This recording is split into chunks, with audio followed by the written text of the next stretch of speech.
ஒரு மண்பானையை கொண்டு வருமாறு கூறினார். கொண்டு வரப்பட்ட மண்பானையை காட்டி இதில் என்ன இருக்கிறது என்று எல்லோரிடமும் கேட்டார். பலரும் இதில் ஒன்றுமில்லை என்றே பதில் கூறினர். ஒரு மாணவன் மட்டும் இதில் காற்று நிரம்பியுள்ளது என்றார். குரு இந்த பானைக்குள் இருக்கும் காற்றை வெளியே எடுக்க வேண்டும், உங்களால் முடியுமா என்று கேட்டார்.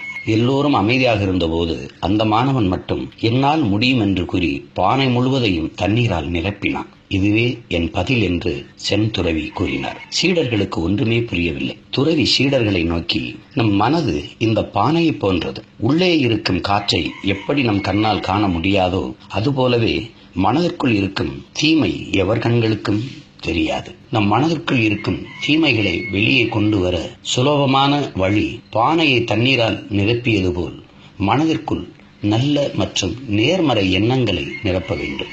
ஆம், வெளிச்சம் உள்ளே போனால் இருட்டு வெளியே வருவது போல் நல்ல எண்ணங்கள் உள்ளே போனால் தீய எண்ணங்கள் வெளியேறிவிடும்.